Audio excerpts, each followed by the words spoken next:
माँ संतोषी की कथा को सुनेंगे। माँ संतोषी का आशीर्वाद आप सभी पर बना रहे। तो सुनते हैं कथा। पौराणिक कथाओं के अनुसार माँ संतोषी के पिता भगवान गणेश और माता रिद्धि और सिद्धि हैं और धन धान्य रत्नों से भरा परिवार होने के कारण इन्हें देवी संतोषी कहा जाता है। धर्मशास्त्र की माने तो शुक्रवार का दिन देवी लक्ष्मी के साथ ही माँ संतोषी को भी समर्पित होता है। इसीलिए इस दिन इनकी पूजा और व्रत को बेहद शुभ माना जाता है। संतोषी माता का व्रत 16 शुक्रवार तक करने से स्त्री पुरुष की सभी मनोकामनाएं पूरी होती हैं, परीक्षा में सफलता मिलती है और घर में सुख समृद्धि का वास होता है। आइए सुनते हैं कथा। एक बुढ़िया थी जिसके 7 बेटे थे। उनमें से 6 कमाते थे और एक न कमाने वाला था। वह बुढ़िया उन 6 को रसोई बनाकर बड़ा प्रेम से भोजन कराती और 7वें को बचा खुचा झूठा खिलाती थी। परंतु वह भोला था, अतः मन में कुछ विचार न करता। एक दिन वह अपनी पत्नी से बोला, देखो मेरी माता को मुझसे कितना प्रेम है। उसने कहा, वह तुम्हें सदा ही झूठन खिलाती है, फिर भी तुम ऐसा कहते हो। चाहो तो तुम समय आने पर देख सकते हो।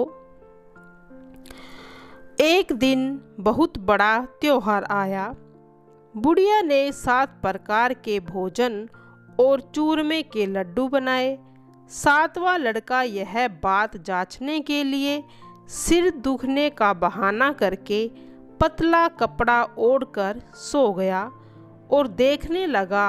माँ ने उनको बहुत अच्छे से आसनों पर बिठाया और 7 प्रकार के भोजन और लड्डू परोसे। वह बड़े प्रेम से खिला रही थी। जब वे 6 भाई उठ गए तो माँ ने उनकी थालियों से एक जूठन इकट्ठी की और उनसे एक लड्डू बनाया। फिर वह 7वें लड़के से बोली, अरे रोटी खा ले। वह बोला, माँ मैं भोजन नहीं करूँगा, मैं तो परदेश जा रहा हूँ। माँ ने कहा, कल जाता है तो आज ही चला जा। वह घर से निकल गया। चलते समय उसे अपनी पत्नी की याद आई जो गौशाला में कंडे थाप रही थी। वह बोला, हम विदेश को जा रहे हैं, आएंगे कछु काल। तुम रहियो संतोष से, धर्म अपनो पाल। इस पर उसकी पत्नी बोली, जाओ पिया आनंद से, हमारी सोच हटाए। राम भरोसे हम रहें, ईश्वर तुम्हें सहाय। देहु निशानी आपनी, देख धरु मैं धीर। शुद्धि हमारी न बसीरियो, रखियो मन गंभीर। इस पर वह लड़का बोला, मेरे पास कुछ नहीं है, यह अंगूठी है, सो ले लो और मुझे अपनी कोई निशानी दे दो। वह बोली, मेरे पास क्या है, यह गोबर भरे हाथ हैं। यह कहकर उसने उसकी पीठ पर गोबर से भरे हाथ की थाप मार दी। वह लड़का चल दिया। ऐसा कहते हैं, इसी कारण से विवाह में पति पत्नी की पीठ पर हाथ भरा थापा मारती है। चलते समय वह दूर देश में जा पहुंचा। वह एक व्यापारी की दुकान पर जाकर बोला, भाई मुझे नौकरी पर रख लो। व्यापारी को नौकर की ज़रूरत थी, अतः बोला, तनख्वाह काम देख कर देंगे, तुम रह जाओ। वह सवेरे 7 बजे से रात की 12 बजे तक नौकरी करने लगा। थोड़े ही दिनों में सारा लेन देन हिसाब किताब करने लगा। सेठ के 7-8 नौकर चक्कर खाकर गिरने लगे। सेठ ने उसे 2 महीने में आधे मुनाफे का हिस्सादार बना दिया। 12 वर्ष में वह नामी सेठ बन गया और उसका मालिक उसके भरोसे काम छोड़कर कहीं बाहर चला गया। उधर उसकी औरत को सास और जिठानियाँ अब बड़ा कष्ट देने लगी। वे उसे लकड़ी लेने जंगल में भेजती, भूसे की रोटी देती, फूटे नारियल में पानी देती। वह बड़े कष्ट से जीवन बिताती थी। एक दिन जब वह लकड़ी लेने जा रही थी तो रास्ते में उसने कई औरतों को व्रत करते देखा। वह पूछने लगी, बहनों, यह किसका व्रत है, कैसे करते हैं और इससे क्या फल मिलता है? तो एक स्त्री बोली, यह संतोषी माता का व्रत है। इसके करने से मनोवांछित फल मिलता है। इससे गरीबी, मन की चिंताएं, राजा के मुकदमे, कलह, रोग नष्ट होते हैं। संतान सुख, धन, प्रसन्नता, शांति और मन पसंद वर मिलता है। अगर पति बाहर गया हो तो उसे जल्द ही पति के दर्शन भी होते हैं। उसने उसे व्रत करने की विधि बता दी। उसने रास्ते में सारी लकड़ियां बेच दी। वह गुड़ और चना ले लिया। उसने व्रत की तैयारी की। उसने सामने एक मंदिर देखा तो पूछने लगी, यह मंदिर किसका है? वह कहने लगी, यह संतोषी माता का मंदिर है। वह मंदिर में गई और माता के चरणों में लौटने लगी और दुखी होकर विनती करने लगी, माँ, मैं अज्ञानी हूँ, मैं बहुत दुखी हूँ, मैं तेरी शरण में हूँ, मेरा कष्ट दूर करो माँ। माता को उस पर दया आ गई। एक शुक्रवार को उसके पति का पत्र आया और अगले शुक्रवार को पति का भेजा हुआ धन भी मिला। अब तो जेठ और जेठानी और सास नाक सिकुड़ने लगी। कहने लगी, अब तो इसकी खातिर बढ़ेगी, अब तो यह बुलाने से भी नहीं बोलेगी। वह बोली, पत्र आवे धन आवे तो सभी के लिए अच्छा है। उसकी आंखों में आंसू आ गए। वह मंदिर में गई और माता के चरणों में लौटकर गिरकर रोने लगी। बोली, माँ, मैंने तुमसे पैसा कब मांगा था? मुझे तो अपना सुहाग चाहिए। मैं तो अपने स्वामी के दर्शन और सेवा करना चाहती हूँ।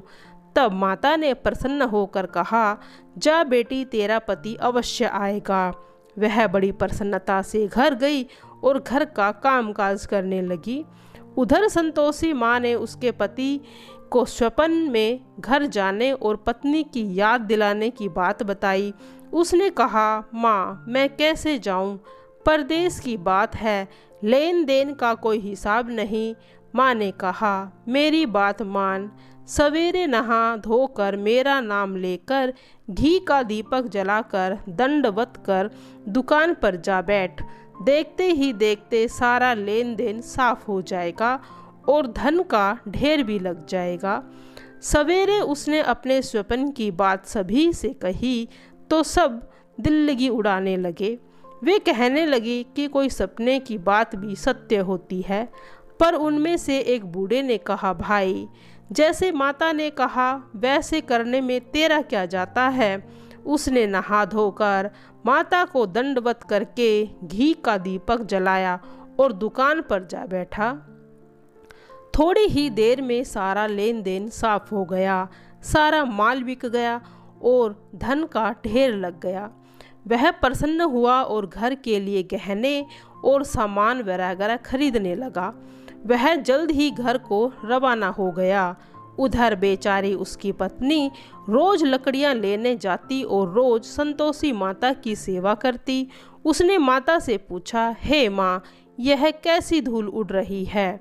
माता ने कहा, तेरा पति आ रहा है, तू लकड़ियों के 3 बोझ बना ले, एक नदी के तट पर, एक यहाँ रख, तीसरा अपने सिर पर रख ले। तेरे पति के दिल में उस लकड़ी के गट्ठे को देखकर मोह पैदा होगा। जब वह यहाँ रुकेगा, रुककर नाश्ता पानी करके घर जाएगा। अब तू लकड़ियाँ उठाकर घर जाना और चौक के बीच में गट्ठर डालकर जोर जोर से आवाज़ें लगाना, सासू जी, लो लकड़ियों का गट्ठा, भूसे की रोटी दो, नारियल के खोपड़े में पानी दो। आज मेहमान कौन आया है? इसने माँ के चरण छुए और उसके कहे के अनुसार सारा कार्य किया। वह लकड़ी के 3 गट्ठे घर ले गई, चौक में डालकर कहने लगी, सासू जी लकड़ियों का गट्ठा लो, भूसे की रोटी दो, नारियल के नरेठी में पानी दो, आज मेहमान कौन आया है। यह बात सुनकर सास आकर कपट भरे वचनों से बोली, अपने दिए हुए कष्टों को भुलाने के लिए कहती है, बेटी तेरा ही तो पति आया है। अपनी माँ के ऐसे वचन सुनकर उसका पति बाहर आ गया और अपनी पत्नी के हाथ में अंगूठी को देखकर व्याकुल हो उठा। उसने पूछा, यह कौन है। माँ ने कहा, यह तेरी बहू है, आज 12 बरस हो गए हैं। यह दिन भर घूमती रहती है, घर का काम काज कुछ करती नहीं। तुझे देखकर अब नरेठी में पानी मांगती है और भूसे की रोटी मांग रही है। वह बोला, माँ मैंने तुम्हें भी देखा और इसे भी देखा, मुझे दूसरे घर की चाबी दे दो, मैं उसमें रहूँगा। माँ ने कहा, ठीक है, जैसी तेरी मर्जी। और उसने चाबियों का गुच्छा पटक दिया। उसने अपना सामान तीसरी मंजिल के ऊपर के कमरे में रख लिया। एक दिन में वे राजा के समान ठाठ बाट करने वाला बन गया। इतने में अगला शुक्रवार आया। बहू ने अपने पति से कहा, मुझे संतोषी माता के उद्यापन की तैयारी करनी है। वह बोला, बहुत अच्छी बात है, करो। जल्दी ही तैयारी करने लगी वह। उसने जेठ के लड़कों को जिमाने के लिए कहा, उन्होंने मना किया। पीछे से जिठानियों ने अपने बच्चों को सिखाया, तुम खटाई मांगना, जिससे उसका उद्यापन पूरा न हो सके। लड़कों ने जीम कर फिर खटाई मांगी। बहू कहने लगी, भाई खटाई किसी को नहीं दी जाएगी, यह तो संतोषी माता का प्रसाद है। लड़के उठ खड़े हुए और बोले, पैसे लाओ। वह बोली इस विषय में कुछ नहीं जानती थी और गलती से उसने उन्हें पैसे दे दिए और उन पैसों का जाकर वे खटाई खाने लगे। इस पर संतोषी माँ ने उस पर कोप किया। राजा के दूत उसके पति को पकड़ कर ले गए। वह बेचारी बड़ी दुखी हुई और रोती हुई माता के मंदिर में गई और चरणों में गिरकर रोने लगी, हे माँ यह तूने क्या किया, अब हंसाकर क्यों रोने लगी। माता बोली, पुत्री मुझे दुख है कि तुमने अभिमान करके मेरा व्रत तोड़ा है, इतनी जल्दी सब बातें भुला दी। वह कहने लगी, माता मेरा इसमें कोई अपराध नहीं है, मुझे तो उन लड़कों ने भूल में डाल दिया, मैंने भूल से उन्हें पैसे दे दिए। माँ बोली, मुझे क्षमा करो, मैं तुम्हारा फिर से उद्यापन करूँगी। माता बोली, जा तेरा पति रास्ते में ही आता हुआ मिलेगा। उसे रास्ते में ही अपना पति आता हुआ मिला। उसने पूछा, कहाँ गए थे। वह बोला, राजा ने बुलाया था, मैं उससे मिलने गया था। फिर वे घर चल दिए। कुछ ही दिन बाद फिर शुक्रवार आया। वह दोबारा पति की आज्ञा से उद्यापन करने लगी। उसने फिर जेठ के लड़कों को बुलाया। जेठानियों ने फिर वही बात सिखा दी। लड़के भोजन की बात पर खटाई मांगने लगे। उसने कहा, खटाई तो किसी को नहीं दी जाएगी, आना है तो आओ। यह कहकर वह ब्राह्मणों को लड़के को बुलाकर भोजन कराने लगी। यथाशक्ति उसने उन्हें दक्षिणा दी। संतोषी माता उस पर प्रसन्न हुई और माँ की कृपा से 9वें मास में उसके एक चंद्रमा के समान सुंदर पुत्र हुआ। अपने पुत्र को ले जाकर वह रोज मंदिर में ले जाने लगी। एक दिन संतोषी माता ने सोचा, यह रोज यहाँ आती है, आज मैं इसके घर चलूं, इसका सासरा तो देखूं। यह सोचकर उसने एक भयानक रूप बनाया।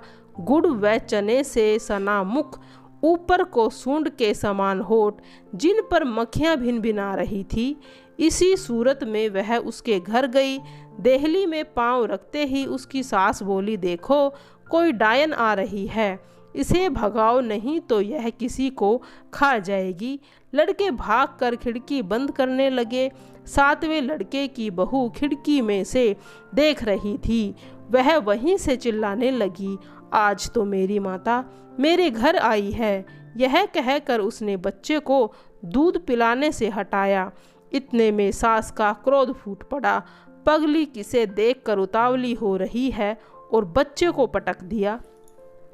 इतने में संतोषी माता के प्रताप से लड़के ही लड़के नजर आने लगे। वह बोली, सासू माँ, मैं जिसका व्रत करती हूँ यह वह संतोषी माता है।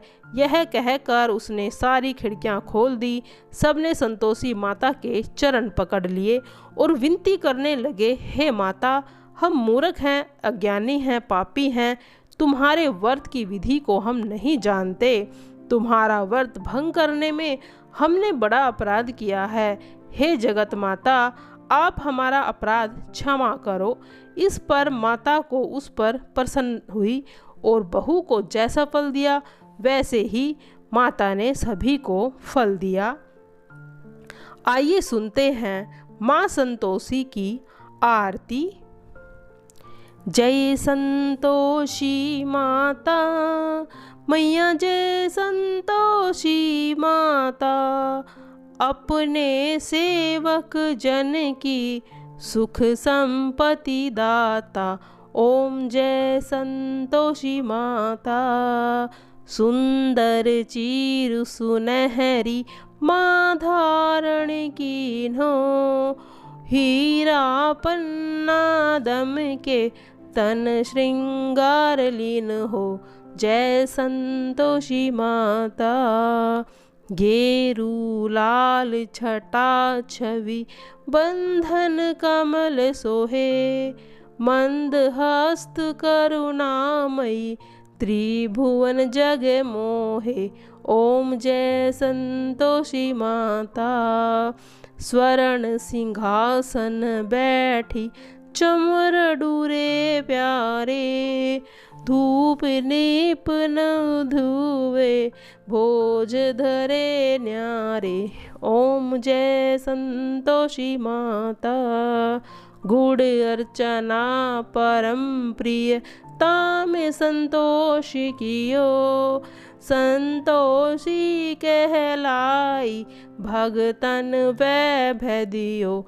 ओम जय संतोषी माता, शुक्रवार प्रिय मानस आज दिवस सोही, भक्त मंडली छाई कथा सुनत मोही। ओम जय संतोषी माता, दुखी दरिद्री रोगी कष्ट मिटे, बहुधन धान्य भरे घर सुख सौभाग्य दिए। ओम जय संतोषी माता।